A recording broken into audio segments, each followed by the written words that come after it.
A millionaire has just stepped out of a bakery when he hears a timid voice. "Sir, would you trade your cake for these shoes?" Shocked, he turns to see a little girl, no more than 7, holding a pair of worn-out shoes. He finds it odd and is about to walk away, but then he notices the desperation in her eyes. What he does next leaves the girl completely stunned. Autumn painted the streets in gold as Richard Sterling adjusted the cuff of his Italian shirt and pushed open the glass door of Le Ciel Pâtisserie. The aroma of vanilla and French chocolate enveloped his $5,000 suit.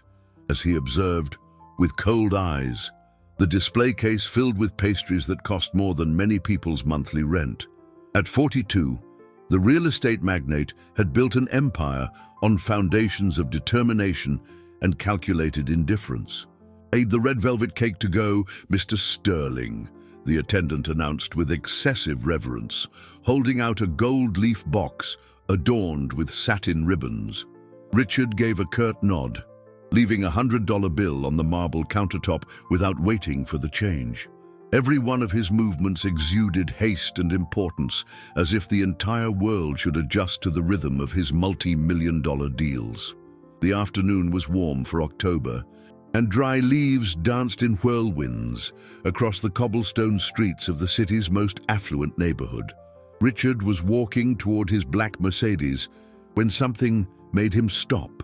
A small voice, almost a whisper, reached his ears, which were accustomed only to the praise of subordinates and negotiations in climate-controlled boardrooms. "Sir, would you be willing to trade?" He turned slowly, his brow furrowed. There, near an ornate lamppost, stood a girl of no more than 8. Her brown hair was unkempt, her clothes were too big for her fragile frame, and her bare feet stood in brutal contrast to the sophisticated surroundings. In her small, dirty hands, she held a pair of men's brown dress shoes, clearly used and salvaged from the trash. "Trade what for?" Richard asked impatiently, glancing around to see if anyone was watching the embarrassing situation. The girl swallowed hard, her dark eyes shining with a mixture of hope and fear. "Your cake for the shoes, sir. They're good shoes, just a little worn. My little brother is really hungry, and I thought maybe—" Her voice trailed off, becoming almost inaudible. Richard felt something strange stir in his chest, a sensation he hadn't experienced in years. It was as if a dormant part of his soul had been prodded by those innocent eyes, which stared at him with a disarming vulnerability. "Don't be ridiculous," he muttered, taking a step back. "These shoes aren't even worth $10. The girl lowered her head, and Richard saw a single tear trace a path down her grimy cheek. "I know, sir, but it's all I have to offer." For a moment, the tycoon was frozen. His rational mind screamed at him to move on, to ignore this child as he always did with the panhandlers he encountered on the streets. But something in the girl's desperate sincerity completely disarmed him. She wasn't just begging, she was offering everything she owned in exchange for food for someone she loved. "Wait here," he said abruptly, spinning on his heel and marching back into the patisserie. The attendant greeted him with surprise. "Forget something, Mr. Sterling. I want 6 cupcakes, the best you have," he said, pulling out his wallet again, and put them in a sturdy bag. 5 minutes later, Richard emerged from the shop carrying a bag with Belgian chocolate, strawberry and vanilla cupcakes. The girl was still in the same spot, now sitting on the curb, hugging the old shoes as if they were a treasure. "Here," he said, holding out the bag. "These are for you and your brother." The girl's eyes widened so much Richard thought she might faint. "But what about the shoes?" "Keep them." She jumped up from the curb so quickly she nearly tripped, and before Richard could react, her thin little arms wrapped around him in a tight hug.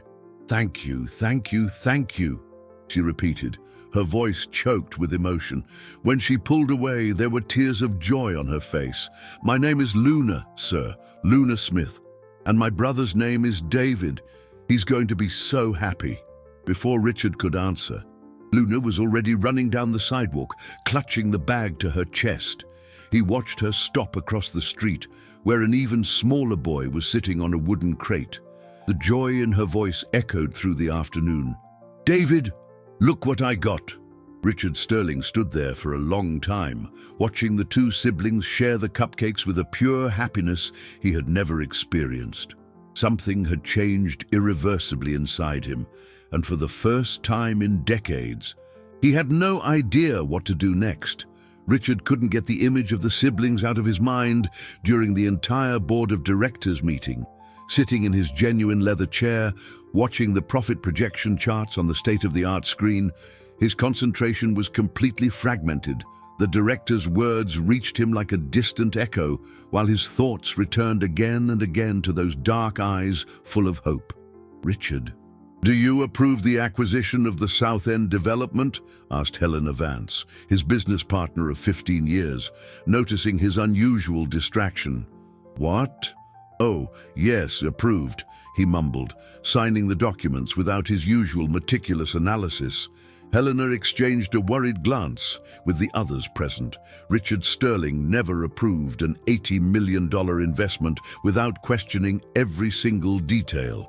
When the meeting finally ended, Richard dismissed his driver and decided to walk through the downtown streets. He needed fresh air and time to process the strange restlessness that had settled in his chest. As he passed a park, he saw a group of children playing on a colorful playground. All were well-dressed, accompanied by nannies or attentive parents, protected from the real world by a bubble of privilege. His mind flew to Luna and David. Where would they be sleeping tonight? Had they found more food? The image of the girls' bare feet haunted him like a painful memory he couldn't file away with his other business concerns. The next morning, against all his rational instincts, Richard found himself driving toward the neighborhood where he had met the children.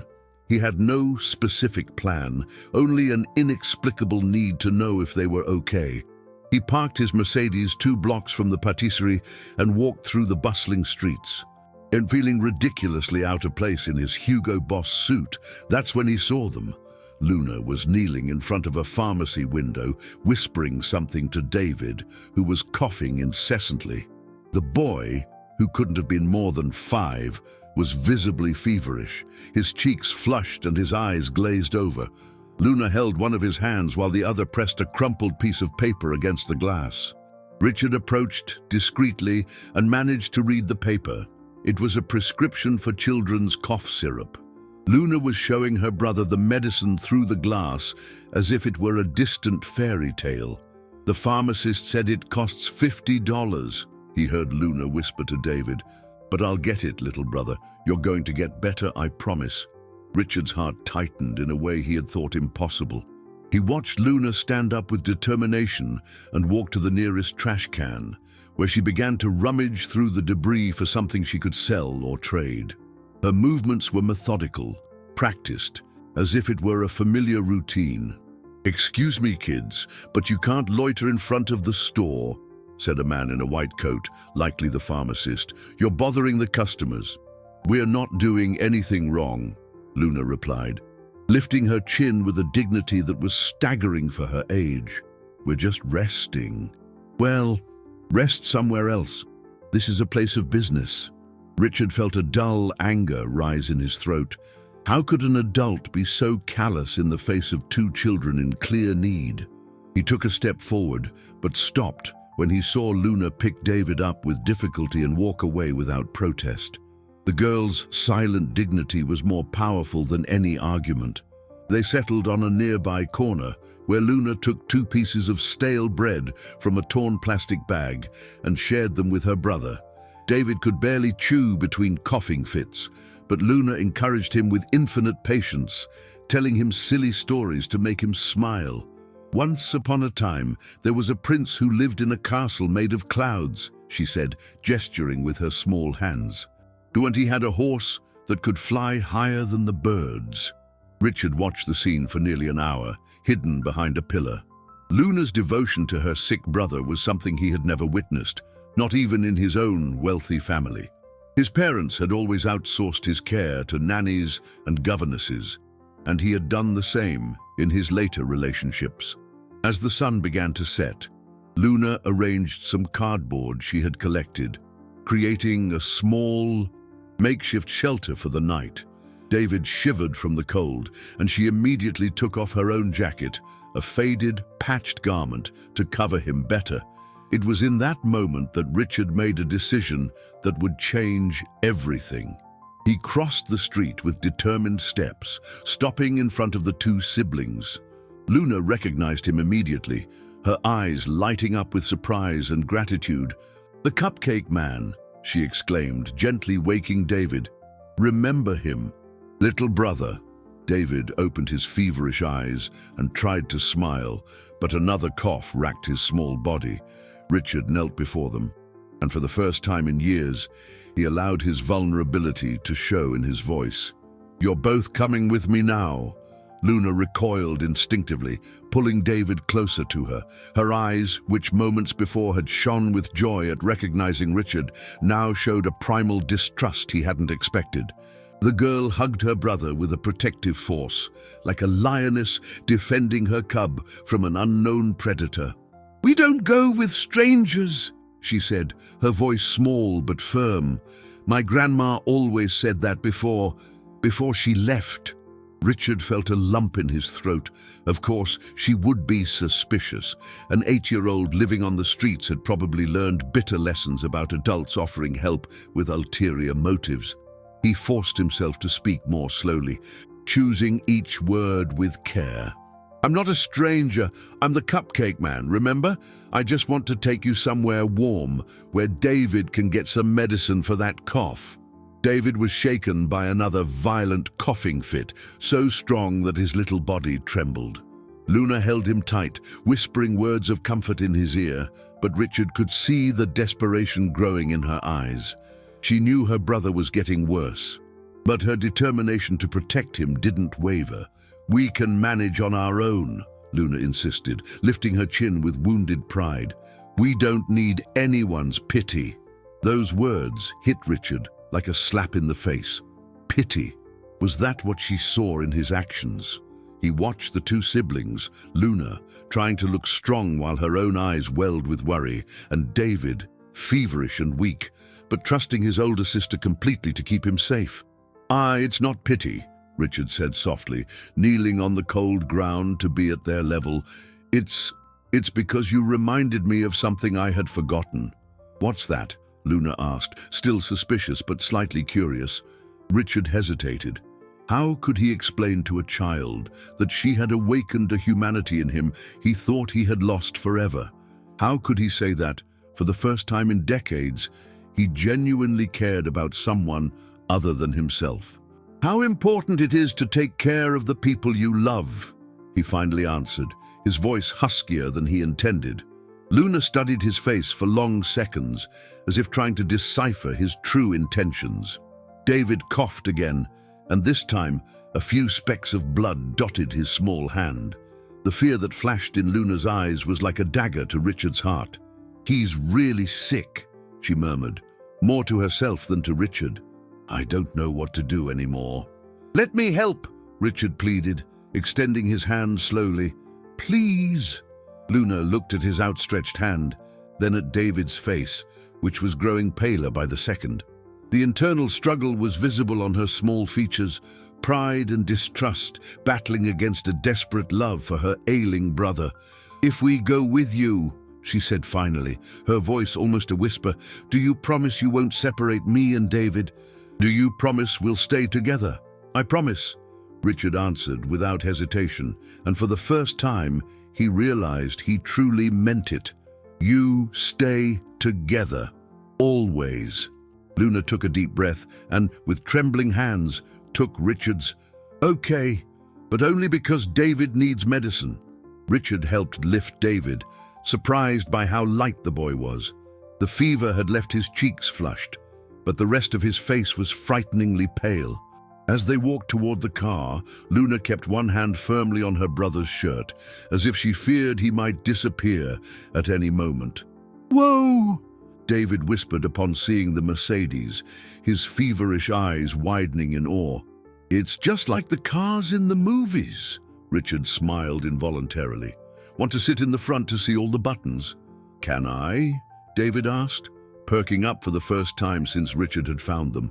"He stays with me in the back," Luna interrupted quickly, her distrust still palpable.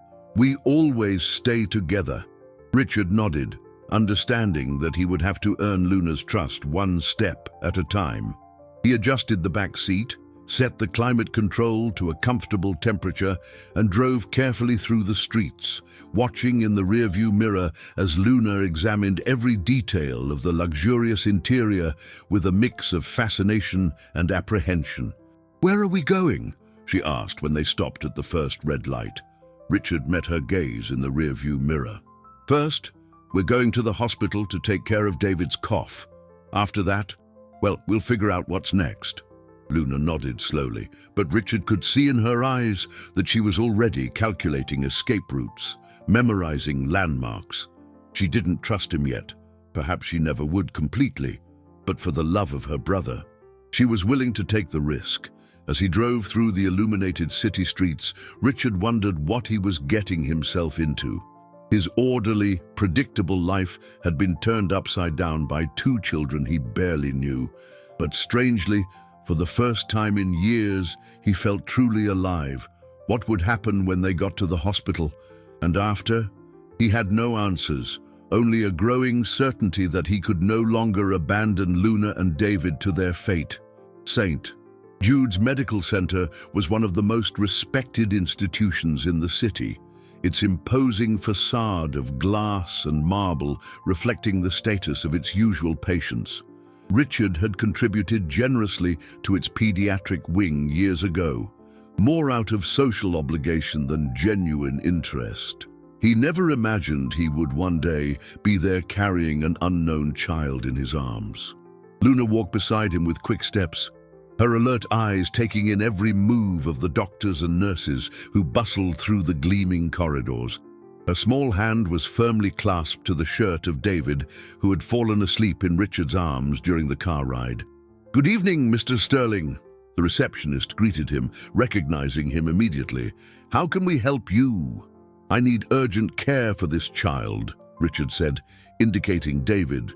"He has a high fever and is coughing up blood." The efficiency that always accompanied the Sterling name kicked in instantly. Within minutes, they were led to an emergency room where Dr. Henry Campos, a renowned pediatrician, began examining David with professional care. "How long has he had these symptoms?" the doctor asked, using his stethoscope to listen to the boy's lungs. Luna looked at Richard uncertainly before answering. "A few days, but it got a lot worse today. And you are?" Dr. Campos raised an eyebrow, noticing for the first time the obvious disparity between the well-dressed businessman and the two clearly destitute children. "I'm a friend of the family," Richard replied, feeling ridiculous for the first time in years. "I found the children and brought them in." The doctor exchanged a meaningful glance with a nurse, who immediately left the room. Richard felt a chill in his stomach, realizing his good intentions were being interpreted with suspicion. "Doctor, is David going to be okay?" Luna asked in a trembling voice, climbing onto a chair to get closer to the gurney where her brother was being examined. "He has early-stage pneumonia," Dr. Campos explained gently. "Nothing that can't be treated with antibiotics and proper care, but I'll need to admit him for a few days for observation." "Admit him?" Luna jumped off the chair, her eyes widening in terror. "No! He can't be alone. I'll stay with him."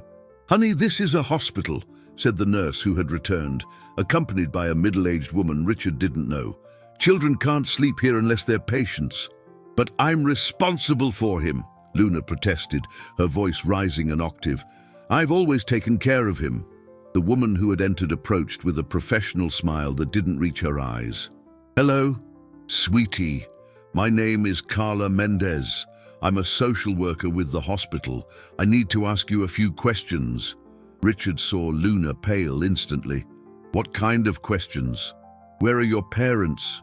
Who are your legal guardians? Do you have any identification?" Each question was like a direct hit to Luna's defenses. She began to back away toward the gurney where David lay, her eyes desperately searching for an exit. "Our parents died," she said, her voice choked.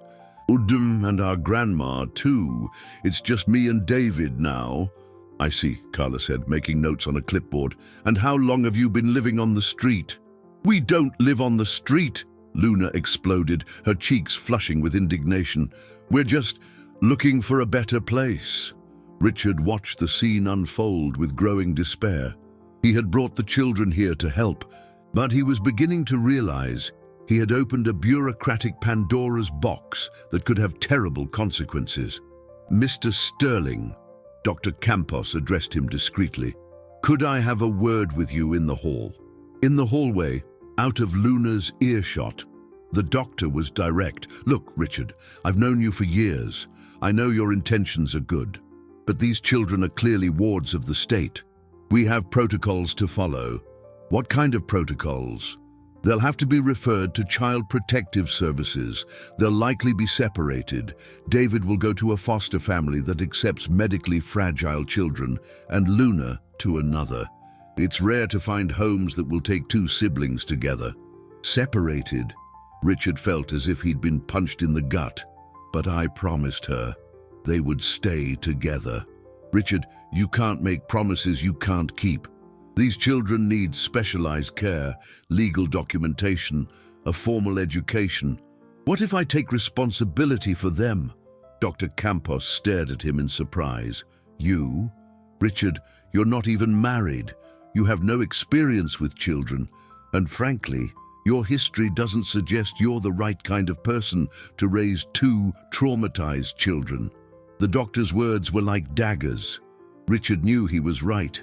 His life had been built around business, profits, and superficial relationships, but something had changed in him since meeting Luna and David, something fundamental and irreversible. When they returned to the room, they found Luna hugging David, who had woken up and was crying softly. Luna, the boy whispered, I want to go home. We don't have a home anymore, little brother, she answered, her own tears streaming silently. But I'll take care of you, always. Carla Mendez approached Richard. Mr. Sterling, I need you to come with me to answer some questions about how you found these children. Richard looked at Luna, who was staring at him with a mixture of fear and accusation. She had trusted him, and now she felt betrayed. You lied, she murmured. You said we would stay together. Luna, But she had already turned away, focusing all her attention on David. Richard realized he had lost her trust, perhaps forever. And worse, he had put the siblings in a situation where they could be separated just when they needed each other most. As he followed Carla Mendez down the hall, a single question hammered in his mind. How could someone who had built an empire on practical solutions feel so completely lost and powerless? The hospital's social services office smelled of disinfectant and old paperwork. Richard sat in an uncomfortable plastic chair, watching Carla Mendez organize a pile of forms that seemed to multiply before his eyes. Outside, he could hear the distant echo of voices in the hallway, and his heart ached, thinking of Luna and David alone in the emergency room. Mr. Sterling, Carla began, adjusting her reading glasses, I need to understand exactly how you met these children. Your story doesn't fit the usual protocol we see. Richard sighed deeply. How could he explain that a simple cake had completely changed his perspective on life? I found Luna 2 days ago in front of Le Ciel Patisserie. She wanted to trade a pair of old shoes for my cake. And you decided to help her because... I can't explain it, Richard admitted, running a hand through his hair. There was something in her eyes, a determination, a strength I've never seen in anyone. She wasn't begging. She was offering everything she had. Carla made careful notes. Do you have children, Mr. Sterling? No. Are you married? No. Do you have any prior experience with childcare, volunteer work, any qualifications? Each no, Richard uttered, sounded like a hammer striking the coffin of his chances to help the children. He realized how narrow his life had been, focused exclusively on financial goals and social status. Mr. Sterling, Carla leaned forward. You need to understand our concern. A single man with no experience with children suddenly appears wanting to take responsibility for 2 abandoned kids. That raises a lot of red flags. Red flags! Richard felt anger rising in his throat. I brought these children here to get medical treatment, and that was very noble of you. But now we have to think about what's best for them in the long run. Just then, a soft knock on the door interrupted them. Dr. Campos entered with a grim expression. Carla, I need to speak with you both. It's about the children's history. Richard felt his stomach drop. What did you find? We were able to access some records through the names Luna provided, the doctor explained, consulting a file. Luna and David Smith did indeed lose their parents in a car accident 8 months ago. They went to live with their maternal grandmother, a Mrs. Hope Smith. And where is the grandmother now? Carla asked. She passed away 6 weeks ago. Heart attack. The problem is, well, the children ran away from the funeral before social services could intervene. Ran away? Richard leaned forward. According to the neighbors, Luna overheard someone say that she and her brother would be separated and placed in different homes. She took David and simply vanished. Richard closed his eyes, imagining the terror Luna must have felt. To lose the last person she loved and then discover she would be separated from her brother, the only family she had left. There's more, Dr. Campos continued. She has already been sought after by 3 different foster families in the last 2 months. All of them gave up. Why? Richard asked, though he suspected the answer. Because she adamantly refuses to be separated from David. In one home, she escaped through a 2nd-story window carrying her brother on her back. In another, she simply stopped eating until they agreed to return them to the shelter. Carla sighed heavily. It's a complicated situation. Luna has developed an extreme protective instinct toward her brother. It's understandable, but it's also problematic for the adoption process. Problematic? Richard shot up from his chair. She's an 8-year-old girl who has lost everything and is fighting to keep the one person she still loves by her side. How is that problematic? Mr. Sterling, you don't understand the complexities of the system, Carla said with forced patience. Families willing to adopt 2 children are rare. Families willing to take on a medically fragile child are even rarer. And Luna, well, she has a history of difficult behavior. Difficult behavior. Richard's voice rose. She's being loyal. She's being impossible, Carla corrected. And it's hurting both her and David's chances of finding suitable homes. Dr. Campos looked at Richard with a gentler expression. Look, Richard, I understand your impulse to help, but these children need stability, therapy, specialized education. They've been through significant trauma, and you think separating them will help with that trauma. It's not ideal, but sometimes we have to accept what's possible instead of what's perfect. Richard sat down again, the weight of reality crushing his naive intentions. What happens now? David will be admitted for 3 days, the doctor explained. During that time, we will contact Child Protective Services. They will evaluate the available options. And Luna? She can stay in the hospital's temporary shelter until we find a permanent solution. Richard imagined Luna alone in a strange room, not knowing if she would see David again, with no one to trust. The image was unbearable. I want to see them, he said, standing up again. Mr. Sterling, Carla interrupted, perhaps it would be best for you to go home. Let the professionals handle the situation. But Richard was already walking toward the door. I made Luna a promise, and I intend to keep it. As he left the office, he knew he had only a few hours before the bureaucratic system swallowed Luna and David whole. He needed a plan, and he needed it fast. But first, he needed to look Luna in the eyes and explain that he hadn't given up on her. The hospital corridor had never seemed so long, and each step echoed like a clock, ticking down the time he had left to keep a family together. When Richard returned to the emergency room, He found a scene that broke his heart. Luna was curled up in a chair next to David's gurney, her small legs drawn up to her chest, creating a protective barrier between herself and the world.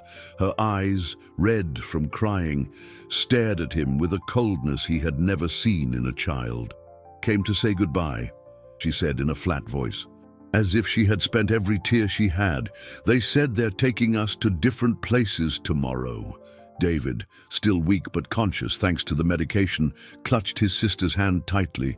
"Luna, I don't want to go without you." "I know, little brother," she whispered, stroking his hair with infinite tenderness, "but sometimes we don't get to choose." Richard knelt in front of the chair where Luna sat, trying to find words that could undo the damage he had caused. "Luna, I didn't know that. You lied," she interrupted, her voice small but sharp as a blade. "You said we would stay together. You said you would take care of us." "I still want to take care of you. I'm trying to do what?" Luna leaned forward, her eyes blazing with an anger far too old for her years. "You brought us here, knowing they would want to split us up." "Everyone always wants to split us up." Richard felt like he had been punched in the gut. "Luna, I swear I didn't know." "Grown-ups always know," she retorted bitterly. "They just pretend they don't so they don't feel bad." David began to cry silently, his small shoulders shaking. "I want to stay with Luna. I've always stayed with Luna." "And you will," Richard said with a sudden determination that surprised even himself. "I won't let them separate you." Luna stared at him skeptically. "How? You don't even have kids. The lady said you don't know how to take care of children." "Then you can teach me," Richard replied, his voice growing firmer with each word. "You've taken care of each other all this time. You know things I've never learned." "That's a lie," Luna said, but Richard saw a small crack in her armor of distrust. "It's not a lie. You've taken care of David better than any adult I know. You shared your food with him even when you were hungry. You protected him, comforted him, made up stories so he wouldn't be afraid." Luna blinked rapidly, fighting back fresh tears. "Anyone would do that?" "No," Richard said softly. "Not anyone. Most adults I know only think about themselves. You're 8 years old, and you're already more generous than I've been in 42 years. A tense silence filled the room. David had stopped crying and was watching the conversation intently, as if he were watching a game where he didn't fully understand the rules, but knew the outcome would determine his fate. "If you really want to help," Luna said finally, "why can't you just make them let us stay together?" Richard sighed deeply. "Because the adult world has a lot of complicated rules, but I will find a way." "How?" "I don't know yet, but I will." Luna studied his face for a long moment. "Do you have a family?" The question caught Richard off guard. "No, not in the way you mean." "Why not?" "Because I never thought I needed one. I always thought I was stronger on my own." "And now?" Richard looked at the two siblings, saw how David clung to Luna as if she were his anchor in the world, saw how Luna protected him, even knowing it hurt her own chances of being adopted. "Now I know I was wrong." Just then, a nurse entered the room. "I'm sorry, but we need to transfer David to his inpatient room, and the girl needs to go to the social services wing." "No!" Luna shouted, jumping from her chair and clinging to David's gurney. "I'm not leaving him alone." "Luna, please," the nurse said with professional patience. "It's just for tonight. You'll see each other tomorrow." "I don't believe you!" Luna screamed, her last defenses crumbling. "No one ever keeps their promises." David started crying again, reaching his arms out for his sister. "Luna, don't go." "I don't want to, little brother," she sobbed, trying to climb onto the gurney to hug him. "They're making me." Richard couldn't stand it anymore. He stood up abruptly and addressed the nurse. "Let her stay with her brother tonight." "Sir, that's not possible. We have rules." "I'll take full responsibility," Richard said with an authority that made the nurse back down. "She stays.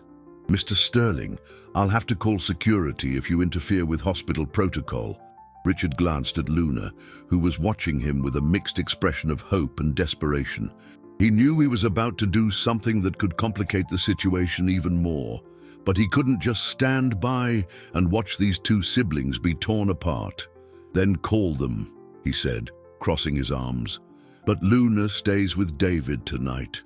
As the nurse left the room, muttering about irregularities and supervisors, Luna looked at Richard with something akin to gratitude. "You're going to get in trouble because of us," she said quietly. "Probably," Richard admitted, "but some things are worth getting into trouble for." "Like what?" Richard smiled for the first time in hours. "Like keeping a promise." Outside the room, he could hear hurried footsteps approaching. Trouble was coming, and he had no idea how he was going to solve everything. But for now, Luna and David were together, and that was all that mattered.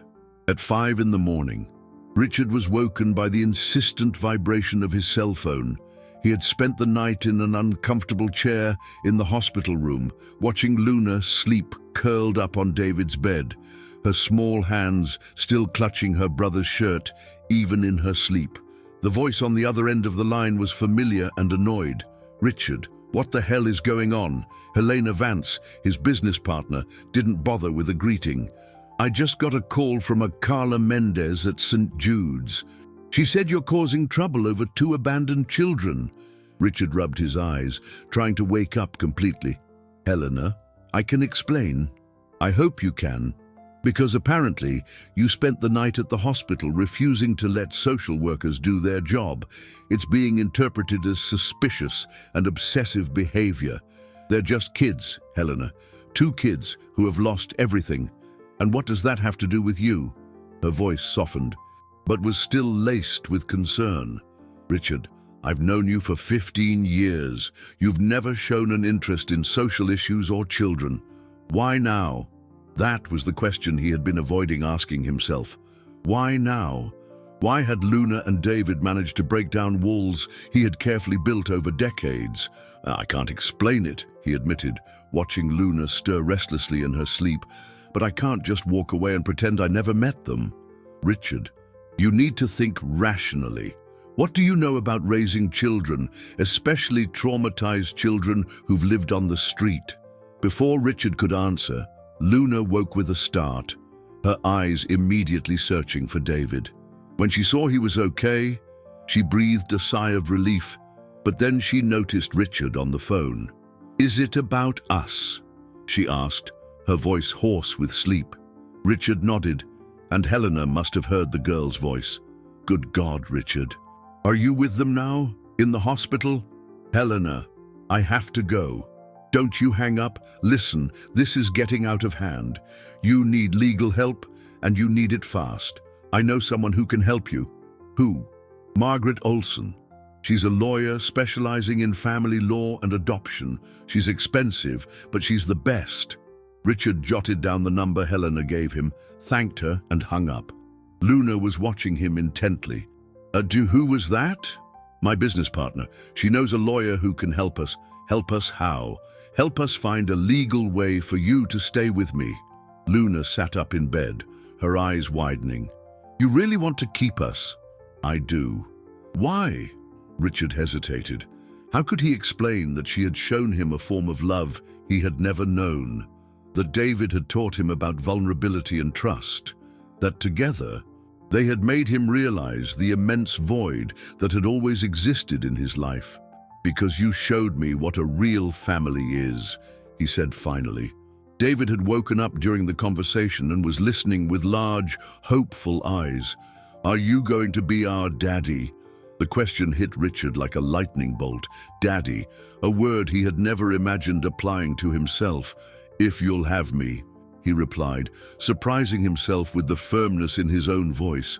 It was then that Luna did something that changed everything. She slid off the bed, walked over to Richard, and, without warning, hugged him tightly. "I want to," she whispered against his chest. "I really want to." David held out his small arms from the bed. "Me too." Richard embraced them both, feeling something inside him completely melt away. For the first time in his life, he understood what it meant to love someone more than himself. At that moment, the door opened and Carla Mendez entered, accompanied by a man in a grey suit whom Richard didn't recognize. "Mr. Sterling," Carla said in an official tone, "this is Mr. Robert Mendez from Child Protective Services. We need to talk." Richard stood up, keeping Luna and David close. "Of course. Mr. Sterling," Mr. Mendez began, "we understand your intention to help, but your conduct over the last 24 hours is concerning. Interfering with hospital protocol, refusing to allow social workers to do their jobs. I just wanted to make sure the children stayed together. And that's admirable. But there are legal processes that must be followed." Richard took a deep breath. It was now or never. "Sir, I would like to begin the legal process to adopt Luna and David." The silence that followed was deafening. Carla and Mr. Mendez exchanged meaningful glances. "Mr. Sterling," Mr. Mendez said finally, "the adoption process is complex and lengthy, especially for an inexperienced single man. It can take months, even years. And in the meantime, the children will be placed in temporary foster homes.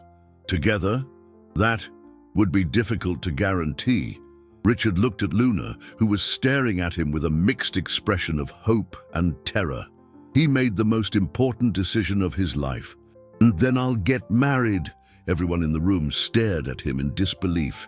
"Mr. Sterling," Carla said slowly, "you can't just get married to facilitate an adoption. That would be fraudulent." "It wouldn't be fraudulent if I married someone who also wants to adopt these children." "And who would that be?" Richard smiled, a crazy but possible idea taking shape in his mind. "My best friend, Helena Vance. She's a psychologist, has experience with children, is financially stable." Luna tugged on his shirt. "You're getting married for us. I'll do whatever it takes to keep you with me," he said, kneeling to be at her level. "That's a real promise." Mr. Mendez sighed deeply. "Mr. Sterling, even if you were married tomorrow, there would still be psychological evaluations, home studies, adjustment periods." "How long?" "At least 6 months." Richard looked at Luna and David. 6 months was an eternity for 2 children who had already lost everything, but it was better than the alternative. "Then let's start today," he said with determination. Luna smiled for the first time since they had arrived at the hospital. A small seed of hope had been planted, and Richard would do anything to see it grow. 3 days later, Richard found himself in the impeccable office of Margaret Olson, a woman in her 50s with grey hair, tied in a severe bun, and eyes that seemed to see right through people. The lawyer had spent the last 40 minutes reviewing the situation with the clinical efficiency of a surgeon analyzing a complex case. "Mr. Sterling," she said, closing the file, "I'm going to be blunt with you. This is one of the most complicated cases I've seen in my 20-year career." Richard felt his stomach sink. "Why?" "First, you're a 42-year-old single man with no prior experience with children. Second, these kids have a history of significant trauma and behaviors the system deems difficult. Third, Luna has already run away from 3 prior placement attempts. But doesn't that prove she needs to stay with her brother? To us, yes. To the system, it proves she's a flight risk." Ms. Olson sighed. "The U.S. adoption system prioritizes traditional families, young, married couples, preferably without biological children, who want infants or young children with no complications. And the idea of marrying Helena, it would help, but it's not a magic bullet. You'd both have to undergo individual and couples psychological evaluations, prove the marriage is genuine and not a sham to facilitate the adoption." Richard ran his hands through his hair. "Miss Olson, I have to be honest. Helena has been my best friend for 15 years, but we've never had a romantic relationship. That complicates things. The evaluators are trained to spot marriages of convenience. So what do you suggest?" The lawyer leaned back in her chair, studying Richard carefully. "Tell me your real motivation. Why these specific children?" Why now? Richard hesitated, then decided to be completely honest. Luna looked me in the eye and offered me everything she had for a piece of cake for her brother. In 42 years, I have never seen such genuine selflessness. And David, he trusts her completely, without question.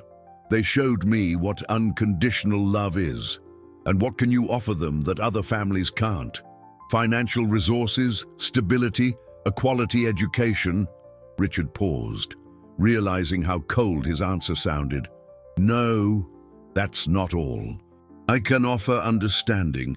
I also grew up feeling alone, even with my parents around. I know what it's like to feel like you have to make it on your own in the world. Miss Olson made careful notes. That's a better answer. Now, onto the practical matter. Where will the children stay during this process? Can they stay with me? Not officially, but we can try to get temporary custody with supervised visits. It would be a first step. Supervised visits. A social worker would come to your home regularly to assess how you're all adjusting. It's invasive, but necessary. Just then, Richard's cell phone rang. It was Helena. "Excuse me?" he said to the lawyer before answering. "Helena? Richard, where are you? Luna and David have been asking for you for hours. They think you've given up on them." Richard's heart sank. "I'm at the lawyer's office. I'll be back in an hour." Lawyer: "Helena, I need to talk to you about something important, something that could change your life." There was a long pause. "Does this have to do with the kids?" "It has everything to do with the kids." "All right. But hurry up. Luna hasn't eaten anything today, and David keeps asking if you're coming back for them." Richard hung up and looked at Ms. Olson. "I need to get back to the hospital. The kids are worried."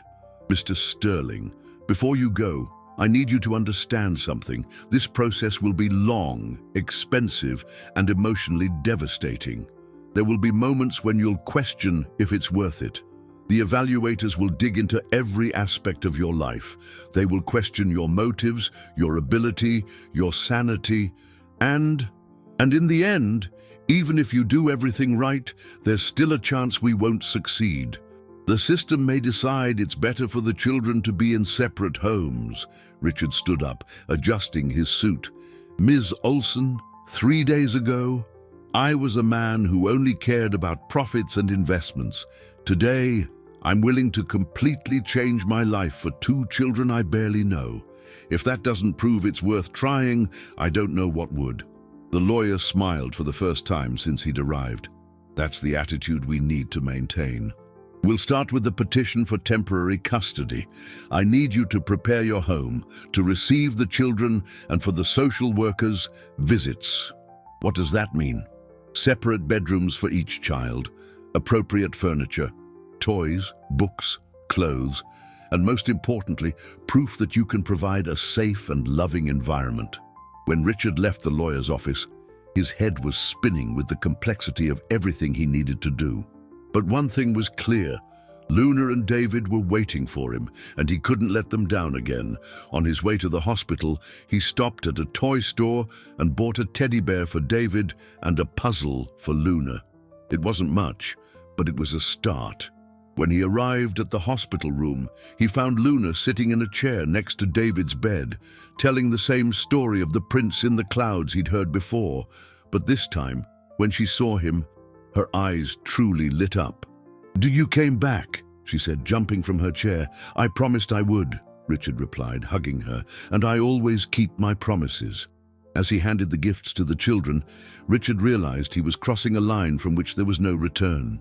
He was no longer just a wealthy businessman trying to help 2 needy kids. He was a man who had found his family, and he would do anything to protect it.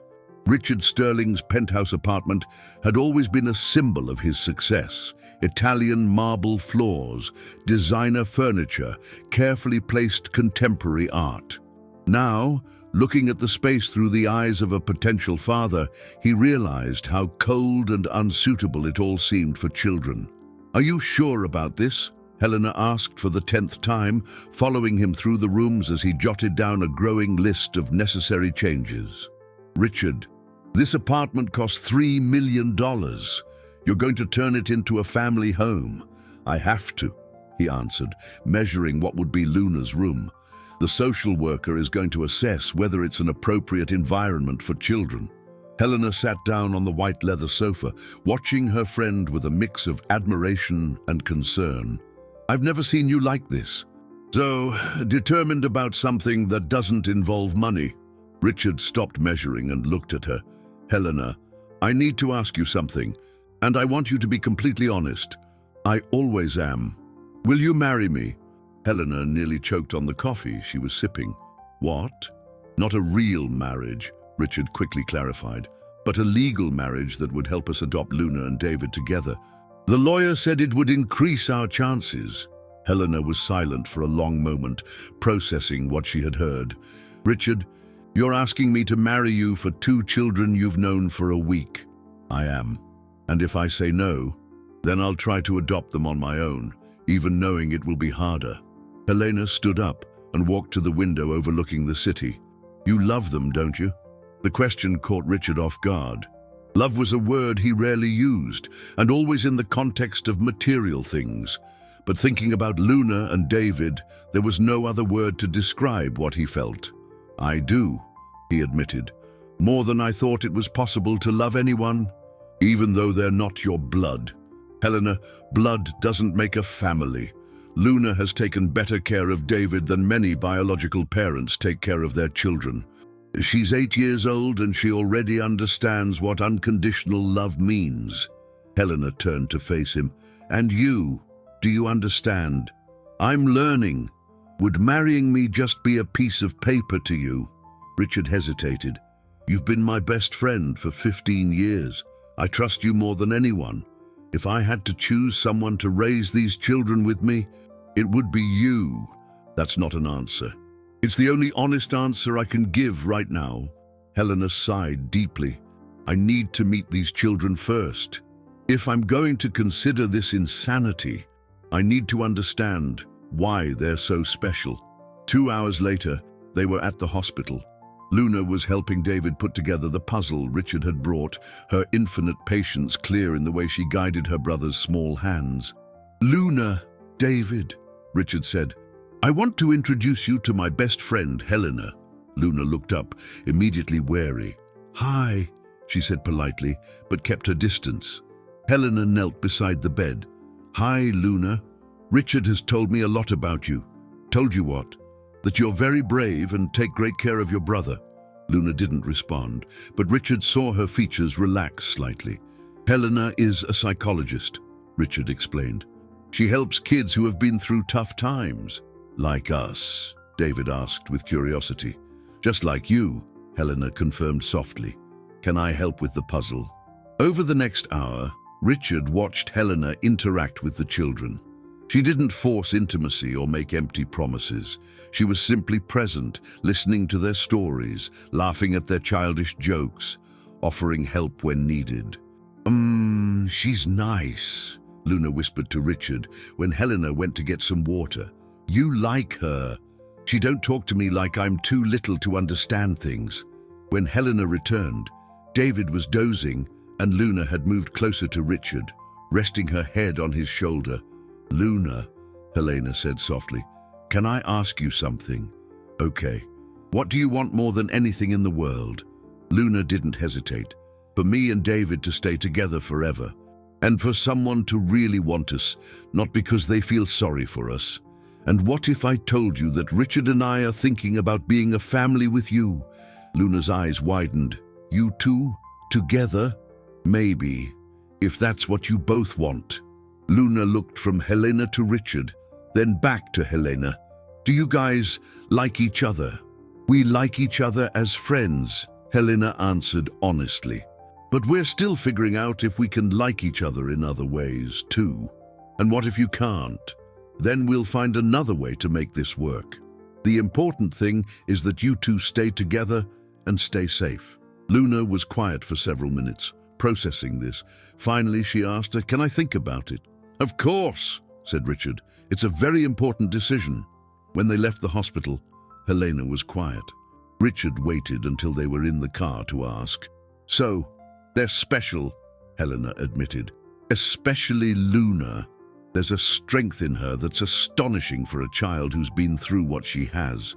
And I understand why you love them. Helena looked at him. Richard, if we do this, it can't just be a convenient arrangement. Those children have already lost so much. They deserve parents who are completely committed. Are you saying yes? I'm saying I'll try. Let's see if we can make this work. All of us together. Richard felt a wave of relief mixed with anxiety. He now had a partner on the most important journey of his life, but he also knew the real challenges were just beginning. Thank you, Helena. I don't know how to thank you. Don't thank me yet. First, let's see if we can convince the system that we're a real family. As they drove home, Richard realized his life had become completely unpredictable. But for the first time, that didn't scare him. It thrilled him. 2 weeks later, Richard's apartment had been transformed from a bachelor pad into something that was beginning to resemble a family home. Luna's room was painted a soft lilac, with a small bed covered in a floral comforter. David's room, in shades of blue and green, had shelves filled with children's books and a mobile of airplanes that Helena had picked out. But all the preparation in the world could not have readied Richard for the first visit from the social worker. Ms. Carmen Rodriguez arrived promptly at 9 a.m., carrying a thick file and an unreadable expression. She was a woman in her 40s, with dark hair pulled back in a practical ponytail and eyes that seemed to catalogue every detail of her surroundings. "Mr. Sterling," she said, shaking his hand with professional firmness, "I'm responsible for the home environment evaluation for the temporary custody of Luna and David Smith." "Please come in," Richard said, trying to sound confident despite his nerves. Helena stood beside him, dressed casually but elegantly, trying to project the image of a devoted future wife. Miss Rodriguez started with the basics: safety measures, cleaning supplies locked up, medications out of reach, proper window locks. Richard had prepared everything meticulously, but she found questions he hadn't considered. "Do the outlets have covers?" she asked, kneeling to check. "Yes, all of them. And the knives in the kitchen, locked in this cabinet." She made careful notes. "But tell me about your daily routine, Mr. Sterling. How do you plan to balance your work with the children's care?" I plan to adjust my hours, work from home more. And Ms. Vance," she turned to Helena, "what will your role be?" Helena took a breath. "I'm a child psychologist, so I can offer specialized emotional support for Luna and David. I also plan to reduce my caseload to be more present." "Do you have definite wedding plans?" Richard and Helena exchanged a quick glance. "Soon," Richard said. "We're organizing a simple ceremony." Miss Rodriguez made more notes. "And how long have you been in a romantic relationship?" The silence that followed was a few seconds too long. "We've been friends for a very long time," Helena said finally. "The romantic relationship is more recent." Mrs. Rodriguez's eyebrows rose almost imperceptibly. "I see. And when did you discover you wanted to adopt these specific children?" "When Richard met them," Helena replied. "He told me about them. I met them, and we decided we wanted to build a family together." "Interesting," the social worker murmured. "In my experience, couples who decide to adopt usually spend months, sometimes years, discussing the possibility. You made this decision very quickly." Richard felt sweat on his forehead. "Sometimes you just know when something is right." She continued her inspection, checking the children's rooms, the bathroom, the play area. Everything was perfect, perhaps too perfect. "Mr. Sterling," she said, stopping at the door of Luna's room, "where are the used toys?" "I'm sorry. Everything in here is new. New bed, new toys, new clothes. For a child who has lived on the street, this can be overwhelming. Children need familiar objects, things with a history." Richard realized his mistake.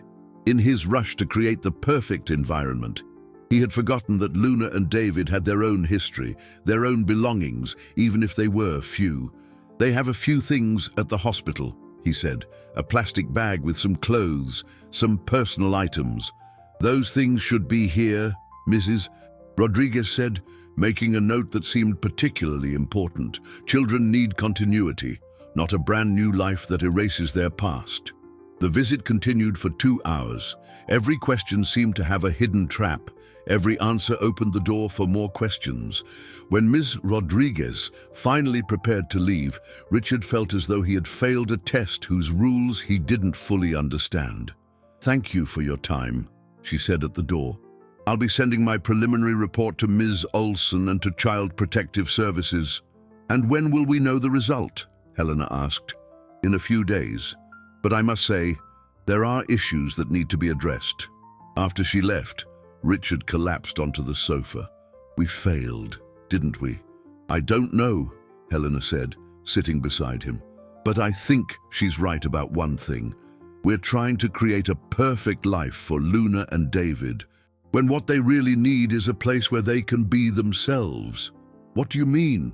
"I mean, maybe we should be asking them what they want in their rooms, what colors they like, what toys they'd want. We're planning for them without them." Richard realized Helena was right. "Let's go to the hospital," he said, standing up. "Let's get their things and ask them what they want their new home to be like." On the way to the hospital, Richard reflected on how he had approached the whole situation like a business project. Identify the problem, create a solution, implement it efficiently. But Luna and David weren't a project. They were two small people with their own feelings, fears, hopes, and opinions.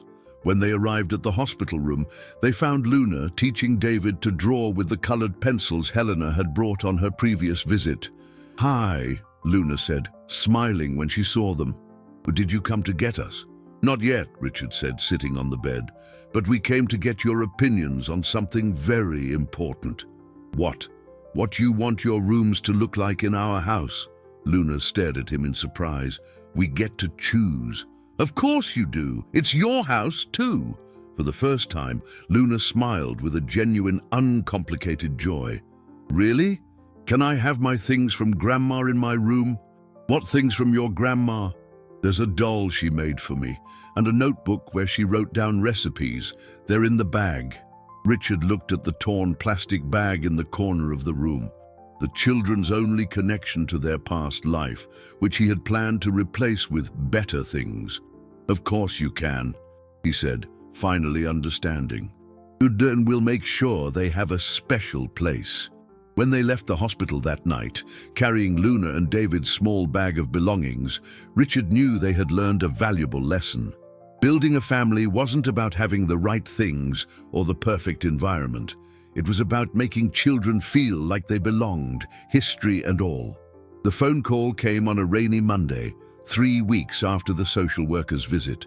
Richard was reviewing contracts when Margaret Olson called, her voice carrying a gravity that made his stomach drop immediately. "I need to see you in my office today, Richard, and bring Helena." "Is this about the social worker's report?" "Among other things." 3 o'clock. The lawyer's tone left no room for questions. Richard cancelled his meetings and called Helena, who immediately sensed the urgency in his voice. In the office, Ms. Olson wasted no time on pleasantries. Ms. Rodriguez's report was problematic. Richard felt as if he'd been punched. "In what way?" "She questions the authenticity of your relationship, the speed with which you decided to adopt, and most of all, your true motivation, Richard." "My motivation?" "She suggests it could be an issue of ego, of wanting to save children to feel good about yourself, that you may not fully comprehend the challenges of raising traumatized children." Helena leaned forward. "And there's more, isn't there?" "Unfortunately, yes.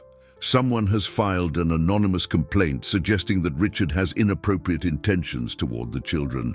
The silence that followed was deafening. Richard felt the world spin. "What?" His voice came out as a hoarse whisper. "It's a serious accusation, Richard. Child Protective Services is obligated to investigate, but that's absurd. Helena exploded. Who would do such a thing? Anonymous tips are more common than you'd like to think. Sometimes it's genuine concern, sometimes it's sabotage. Richard tried to process the information. Sabotage? Who would want to sabotage me? People who think needy children shouldn't go to wealthy families. People who disapprove of single men adopting. Sometimes even employees within the system who think they're protecting the children. And what does this mean for Luna and David? Miss Yolson's expression grew even darker. It means they will be immediately transferred to a shelter until the investigation is complete. No contact will be permitted during that period. For how long? It could be weeks. It could be months. Richard stood abruptly, walking to the window. Outside, the rain was falling heavily, as if the sky itself were weeping. They're going to think I abandoned them. Again. Richard, Helena touched his shoulder gently. We're going to fight this. With what? They've already decided I'm guilty before even giving me a chance to defend myself. Ms. Olson consulted her papers. There's a hearing scheduled for Friday. Until then, the children will be at the St. Clair's shelter. Can I at least explain to them what's happening? No, any contact could be interpreted as an attempt to influence a witness. Richard spun around. Witnesses, they're 8 and 5 years old. In the legal system, they are the primary witnesses regarding your conduct. My conduct has been impeccable. I have never, ever, I know, the lawyer said softly, but now we have to prove it. Helena took Richard's hand. Well, what do we need to do? Gather evidence, character witnesses, records of your interactions with the children, and most importantly, find out who made this complaint. How? Leave that to me. I have some contacts who can help. That afternoon, Richard drove to the hospital where Luna and David were still staying. David had developed a secondary infection that had extended his stay. He knew he couldn't speak to them, but he had to see them one last time before they were taken. From the hallway, through the room's window, he saw Luna playing with the doll her grandmother had made, while David colored in a book. They looked so small, so vulnerable. How could anyone suggest he would harm them? It was then he saw Carla Mendez, the social worker, approaching the room with 2 uniformed CPS officers. No, Richard murmured, his heart breaking. He watched Luna look up as the adults entered the room. He saw her expression change from curiosity to confusion, then to panic. She immediately threw herself over David, as she always did when she sensed danger. Richard couldn't hear what was being said, but he could see Luna shaking her head vigorously, clinging to her brother. David started to cry, and Luna yelled something that made the adults step back. That's when she looked through the window and saw him in the hall. For a moment, their eyes met. Luna screamed, "Richard!" and ran to the window, banging on the glass with her small hands. David followed, both of them crying out for him. Richard moved to the window, placing his palm against the glass where Luna was desperately hitting it. Tears streamed down her face, and for the first time since he'd met her, she looked utterly defeated. "Don't leave," she cried, her voice muffled by the glass. "Please, don't leave me." One of the officers approached the window and pulled the blinds shut, cutting off their connection. Richard stood there, listening to the desperate cries of the children from the other side of the wall, completely powerless. Carla Mendez came out of the room a few minutes later and found him still there, tears streaming silently down his face. "Mr. Sterling, you shouldn't be here." "They think I've abandoned them," he said, his voice choked. "Mr. Sterling, they already lost everything once. Now they're losing it all over again, and this time it's my fault. The system is just doing its job." Richard stared at her with a bitterness she had never seen before. The system is destroying 2 children who've already been destroyed enough. He turned away from the window, knowing that every second he stood there only made it worse. But as he walked down the hall, he could hear Luna screaming his name, her voice growing more distant but no less desperate. When he reached his car, Richard completely broke down. For the first time in decades, he wept like a child, his grief echoing through the empty hospital parking garage. He had promised to protect Luna and David. Instead, he had put them in a situation even worse than life on the streets. And now, he didn't know if he would ever get the chance to fix it. The hearing was set for 9 a.m. on a sunny Friday, a cruel contrast to the grim weight on Richard's heart. He had spent the last 4 nights sleepless, replaying every interaction he'd had with Luna and David, trying to understand how his pure intentions could have been so twisted.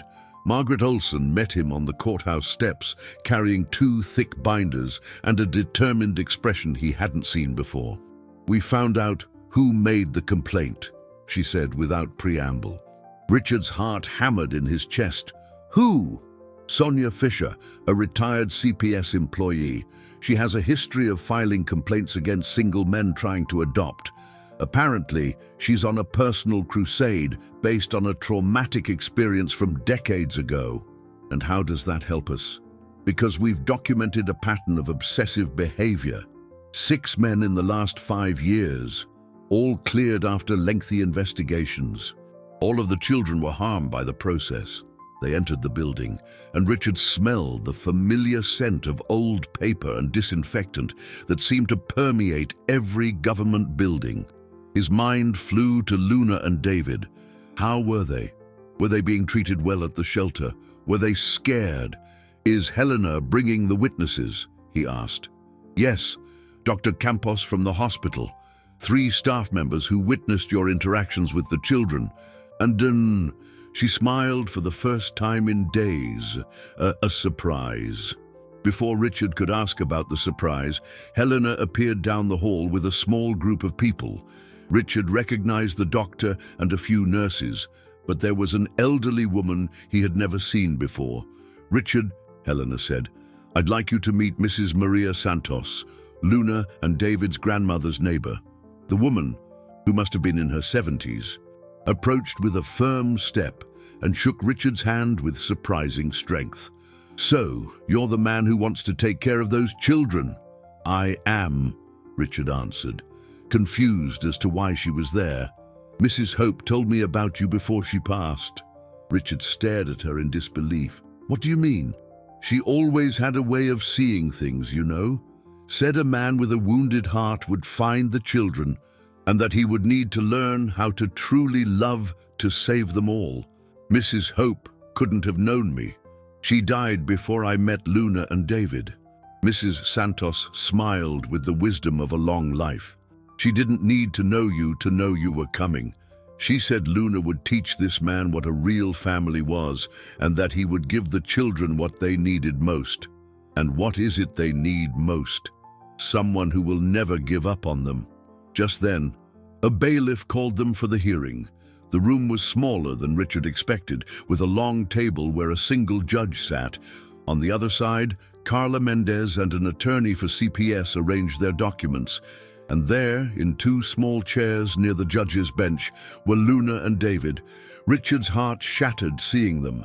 Luna was wearing clothes that were clearly not hers, too big and in faded colors. Her eyes, usually so vibrant, looked dull. David was clinging to her arm, obviously frightened by the formal setting. When Luna saw him, her eyes filled with tears, but she didn't move. Richard could see the internal struggle on her face. She wanted to run to him, but she had learned not to trust anymore. "All rise," the bailiff began, and the judge, a gray-haired man with a solemn voice, started the proceedings. "Dean, we are here to evaluate the suitability of Richard Sterling for the temporary custody of Luna and David Smith, as well as to investigate the allegations made against him." The CPS attorney spoke first, presenting the complaint and questioning the speed of Richard's decision to adopt, his lack of experience, the nature of his relationship with Helena. "Your Honor," the attorney said, "we have a single man with no experience who rashly decided to adopt 2 traumatized children. This raises legitimate questions about his true motivations." Then it was Margaret Olson's turn. "Your Honor, We would like to present evidence that this complaint is part of a pattern of systematic harassment by a former employee of the system. She presented the documentation on Sonia Fisher, showing the repeated, baseless complaints. Then she called the witnesses. Dr. Campos testified about Richard's care for the children at the hospital, his genuine concern, his respectful interactions. The nurses confirmed they never saw anything inappropriate, but it was Mrs. Santos who changed everything. Your Honor, she said, her voice clear and firm, these children have lost everything twice in their lives, first their parents, then their grandmother. But they never lost one thing, their love for each other. She pointed to Luna and David, and to look at them. See how Luna protects her brother, even now, even when she's afraid. That girl has her grandmother's heart, strong, brave, and full of love. The judge leaned forward. And what is your opinion of Mr. Sterling? My opinion is that Hope was right. This man didn't know he was looking for a family until he found these children, and these children were waiting for someone who would love them exactly as they are. Then, something unexpected happened. Luna stood up from her chair. Can I talk? She asked, her voice small but determined. The judge hesitated, then nodded. You may, dear. Luna looked directly at Richard, then at the judge. I know everyone wants to know if Richard is a good person, and I'm going to tell you how I know he is. She took a deep breath. The first day, he could have just given me the cake and left. But he came back and bought more food. At the hospital, when they said me and David would be separated, he promised he wouldn't let them. And when the lady said I couldn't stay with David, he fought for me to stay. Her tears began to fall, but her voice remained steady. He never lied to me, not even when the truth was hard, and he never, ever made me feel scared. Luna looked directly at the judge. You want to know if he's a good person? I can tell you. A good person is someone who remembers your birthday even when you forget. Someone who reads you stories even when they're tired. Someone who cries when you cry, even if they're a grown-up. The courtroom was utterly silent. And you want to know why I know he will never give up on us? Because he's here. Even when everyone said bad things about him, even when it was hard, he came to fight for us. Luna turned to Richard, and for the first time in a week, she truly smiled. I want to go home with him. The judge watched Luna for a long moment after her speech, his eyes reflecting a wisdom gained from decades of dealing with broken families. The silence in the room was almost tangible, broken only by the soft sound of David sobbing quietly as he held his sister's hand. Luna, the judge said in a kind voice, you can return to your seat, dear. But before she moved, David stood up too, his small legs barely holding him steady. I want to talk too, he said, his voice choked with emotion. The judge smiled gently. Of course, David. What would you like to tell us? Richard made my sister smile again, David said, his words catching between tears. After Grandma left, Luna only cried at night.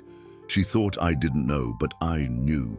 Richard's heart broke imagining Luna, just a child herself, trying to be strong by day and falling apart alone in the dark. But after he came, David continued, she started telling happy stories again. Stories about our new house, about how we'd have our own rooms, but could visit each other whenever we wanted. The boy looked directly at Richard, and he never yelled at me, not even when I spilled juice on his clothes. Real daddies don't yell when you have an accident. The judge leaned forward. And you would like Richard to be your daddy? I would like him and Aunt Helena to be our family, David replied, with a certainty that was surprising for his age. Because family is when people worry about you, even when you're far away. The two children returned to their seats, but the impact of their words resonated through the room. Richard saw tears in the eyes of several people present, including the judge himself. Mr. Sterling, the judge said, addressing him directly, would you please rise? Richard obeyed, his legs trembling slightly. This court has heard testimony regarding your character, your intentions, and most importantly, the impact you have had on the lives of these two children. We have also carefully reviewed the allegations made against you." The judge paused, consulting his papers. "Regarding the accusations of inappropriate behavior, this court finds them to be completely baseless. The evidence presented shows a pattern of harassment on the part of the complainant, not any impropriety on your part." Richard felt a wave of relief, but he still didn't dare breathe completely. "As for the matter of adoption," the judge continued, "this court recognizes that exceptional situations sometimes require exceptional solutions. We rarely see such a genuine connection between prospective adoptive parents and children." He looked at Luna and David, then back at Richard. "Therefore, I am granting temporary custody of Luna and David Smith to Mr. Richard Sterling on the condition that he immediately begins the legal proceedings for permanent adoption." The room erupted in murmurs of relief and approval. Richard felt his legs give way, and Helena had to grab his arm. "Furthermore," the judge said, raising his voice over the murmurs, "I am recommending that disciplinary action be taken against Ms. Sonia Fisher for abuse of the system and causing unnecessary trauma to minors." Luna leapt from her chair and ran toward Richard, who knelt to receive her in his arms. David soon joined them, and the three of them clung to each other in the middle of the courtroom, tears of relief and joy mingling between them. "You're coming home with me," Richard whispered, his voice thick with emotion. "Forever?" Luna asked. "Forever." Helena joined the hug, wrapping her arms around the newly formed family. "We're all going home together." Margaret Olson approached with a radiant smile. "Congratulations, Richard, but we still have paperwork to sign." Over the next 2 hours, Richard signed more documents than he had for any business deal, but each signature brought him closer to making official what he already knew in his heart. Luna and David were his children, and he was their father. Carla Mendez approached as they were preparing to leave. "Mr. Sterling, I owe you an apology. Allowing this situation to escalate as it did was an error in my judgment." Richard looked at her for a moment, then extended his hand. "You were trying to protect the children. I can't fault you for that." When they finally left the courthouse, the afternoon sun bathed the city in a golden light. Luna held one of Richard's hands, David the other, while Helena walked beside them. "Daddy Richard?" David said, trying out the words. "Can I call Helena Mommy Helena?" Helena knelt beside the boy. "Only if you want to, sweetheart. But know that no matter what you call me, I will love you as if you were born from my own heart." "And me?" Luna asked. "Can I call you Mum too?" "I would be honored," Helena replied, hugging both children. When they arrived at the apartment, which Richard now thought of as home, Luna ran to the room they had decorated together. The grandmother's doll was in its place of honor on the shelf, next to the new books and toys she had chosen herself. "It's just like I dreamed," she said, spinning in the middle of the room. David tested his new bed, bouncing on it with the carefree joy only children possess. "It's as soft as a cloud." That night, after a simple dinner where they laughed more than they had in weeks, Richard was tucking the children in when Luna held his hand. "Daddy, Richard." "Yes, my love. Thank you for not giving up on us." Richard kissed her forehead gently. "Thank you for teaching me what it means to truly love." "Grandma was right," Luna murmured, already sleepy. "She said an angel would look after us. She just didn't know the angel would be you." As he watched Luna and David fall asleep in their own rooms, in their own home, Richard reflected on how completely his life had changed. 6 weeks ago, he was a wealthy but empty man, focused only on accumulating more wealth. Today, he was the father of 2 extraordinary children who had taught him that true success isn't measured in dollars, but in smiles, hugs, and the certainty of being loved unconditionally. The journey had been difficult, painful at times, but every obstacle had been worth it to arrive at this moment. A family united, whole, and finally home. 6 months later, on a golden spring afternoon, Richard Sterling pushed open the glass door of Le Ciel Pâtisserie, accompanied by 2 beaming children. Luna wore a flowery blue dress she had picked out herself, her hair shining in the sun and held back with a small floral headband. David, dapper in his miniature suit, held a bouquet of daisies with the seriousness of someone on an important mission. "Daddy," Luna whispered, tugging on his suit jacket, "are you sure Mommy Helena is going to like the surprise?" Richard smiled, kneeling to be at her level. "I'm sure, sweetheart. After all, it was you and David's idea to throw this party." The patisserie had been transformed for the occasion. Gold and white balloons decorated the space, and a special table was set with the 3-tiered cake Luna had helped choose. It wasn't just a wedding reception, it was a family celebration. Helena arrived a few minutes later, accompanied by Dr. Campos, Mrs. Santos, and a few other friends who had become part of their unlikely story. When she saw the decorations and realized the children had organized everything, her eyes filled with tears. "Surprise, Mommy!" Luna and David shouted in unison, running to hug her. "You did all of this for me?" Helena asked, her voice thick with emotion. "For us," Luna corrected wisely, "for our whole family." The ceremony was simple and perfect. Richard and Helena exchanged vows they had written together, promises that included not only their commitment to each other, but to the 2 children who had brought their destinies together. Luna and David were the ring bearers, their smiles lighting up the entire patisserie. "I, Helena," she said, looking into Richard's eyes, "promise to be your partner on this journey of building a family based on love, patience, and understanding.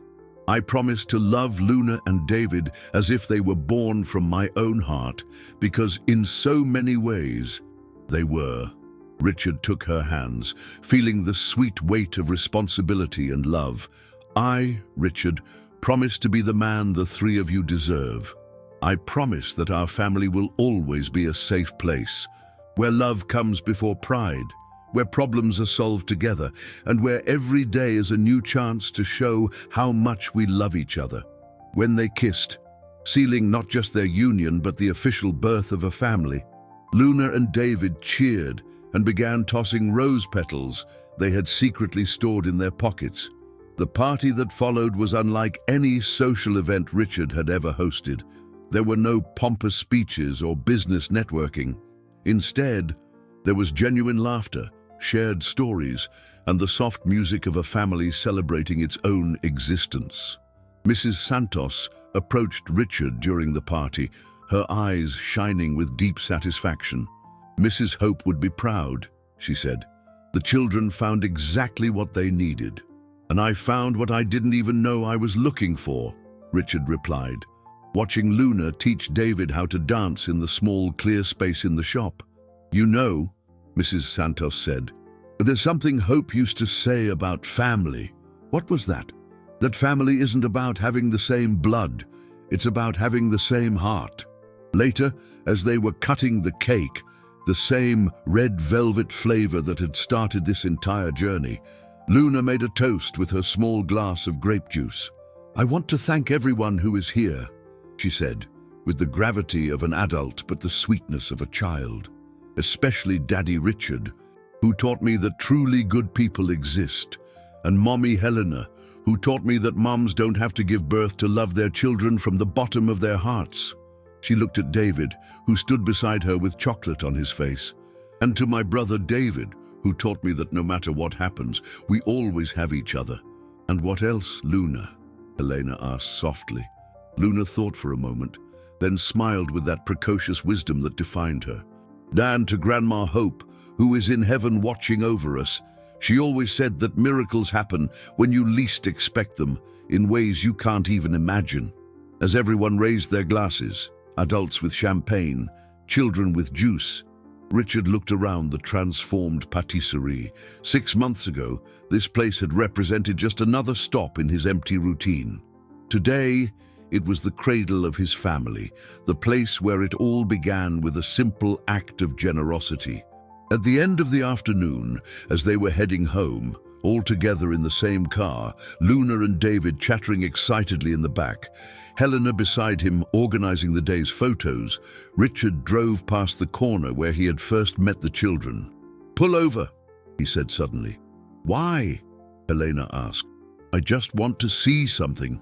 He parked in the same spot where Luna had tried to trade old shoes for a piece of cake. The lamppost was still there. The sidewalk was still the same, but everything had completely changed. "Was it here?" Luna asked, recognizing the spot. "It was here," Richard confirmed. Luna got out of the car and walked to the lamppost, touching it gently as if it were a monument. "It's weird to think our whole family started right here." "It's not weird," Helena said, joining her. "It's magical." David ran up to them, holding something in his hand. "Look what I found." It was a pair of small, worn children's shoes, abandoned near the trash can. For a moment, they all stood in silence, remembering how it had all begun. "Do you think there's a kid around here who needs help?" Luna asked, her eyes already scanning the street's shadows. Richard smiled, recognizing in her the same impulse of generosity that had changed his life. "Not today, my love, but we'll always be watching. Always ready to help when someone needs it." As they walked back to the car, Luna took Richard's hand. "Daddy, can I ask you something?" "Always. If you could go back in time and never have met me that day, would you?" Richard stopped walking and knelt before her, looking directly into the dark eyes that had changed his life forever. "Luna Montenegro Sterling," he said, using the full name she had officially adopted the week before. If I had to choose between all the wealth in the world and you and David, I would choose you 1,000,000 times over. You didn't just change my life, you gave me a life worth living." As they drove home in the soft evening light, Richard reflected on the extraordinary journey that had brought them here. It had started with a piece of cake and a pair of old shoes, and it had turned into the greatest treasure a man could ever possess, a family bound together by true love. Le Ciel Patisserie faded behind them, but the sweetness born there remained, growing each day in shared smiles, spontaneous hugs, and the certainty that they had found each other exactly when they needed to most. And so, on a golden afternoon, an extraordinary family headed home, knowing that the best chapters of their lives were still to be written.